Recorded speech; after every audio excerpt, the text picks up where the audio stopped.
নমস্কার বন্ধুরা, দেখছো আজকের আমার রান্নাঘরে সঙ্গীতার রান্নাঘরে সবুজ লুচি আর ছোট নতুন আলুর দম। এবার আমি আলুটাকে হালকা সেদ্ধ করে নিয়ে ছাড়িয়ে নিয়ে আর ভেজে নেব। তার মধ্যে দেব নুন।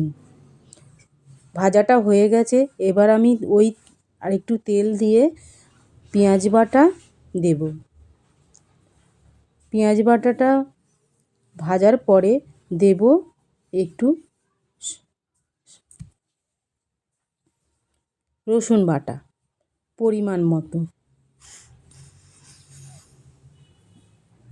রসুনটা ভাজা ভাজা হয়ে এলে দেব আমি আদা বাটা। আদা বাটাটা দিয়ে দেব। আদা বাটা দেওয়ার পরে ওটাও আমি ভেজে নেব।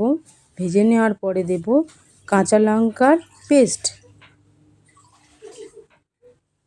তারপরে দেব হলুদ, দিয়ে সামান্য জল দেব, দিয়ে কষাতে থাকব।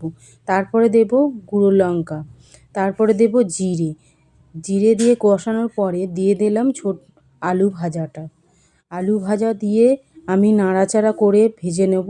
সামান্য জল দেব, দিয়ে আবার কষিয়ে নেব। কষিয়ে নেওয়ার পরে তেল ছেড়ে ছেড়ে যখন আসবে বন্ধুরা, তখন তোমরা টমেটো একটা ছোট সাইজের টমেটো গ্রেট করে দেব। গ্রেট করে দেওয়ার পরে আমি এটা কষিয়ে নেব। কষিয়ে নেওয়ার পরে আমি জলটা পুরো ঢেলে দেব। ঢেলে দেওয়ার পরে ঝোলটা আমি ফুটতে দেব, দমটা আমি হতে দেব। তারপরে হয়ে যাওয়ার পরে আমি ধনেপাতা দিয়ে নামিয়ে নেব। আমার আলুর দম রেডি। এরপরে আমি পালং শাকটা সেদ্ধ করে নিয়ে আর ওটা আমি মিক্সারে বেটে নেব।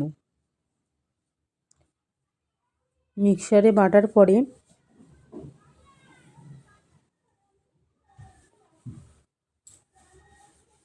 এই বাটা হয়ে গেছে।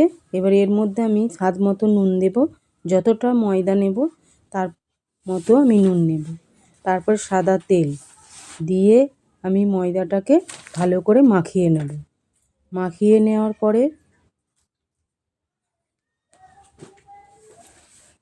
অনেকেই বাচ্চারা পালং শাক খেতে চায় না, তাই আমি এইভাবে করেছি। বন্ধুরা, তোমরাও করে দেখবে, বাচ্চারা অবশ্যই খাবে।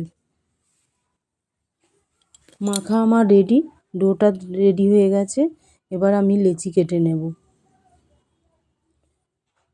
লেচি কেটে নিয়ে হাতের সাহায্যে আমি গোল করে নেব।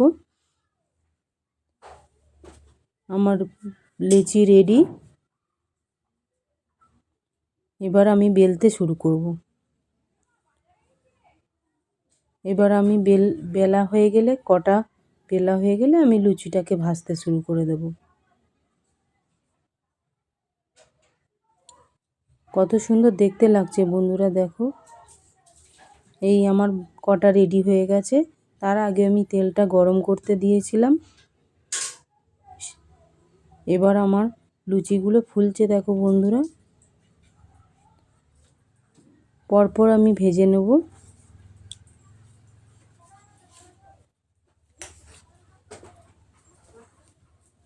কালারফুল দেখতে লাগছে, বাচ্চারা খেয়ে নেবে, খুব মজাদার করে খাবে।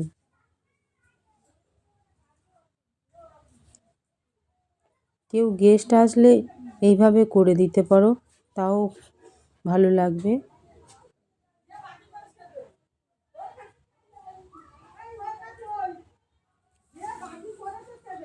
আমার ভাজা রেডি হয়ে গেছে। এই দেখো বন্ধুরা, আলুর দম আর লুচি কত সুন্দর দেখতে লেগেছে। তোমরাও পারলে ট্রাই করতে পারো, ভালো লাগবে। খুব নরম হয়েছিল, আলুর দমটাও খুব সুন্দর খেতে লেগেছিল। Tata, bye bye. ভালো লাগলে লাইক, কমেন্ট, শেয়ার করবেন।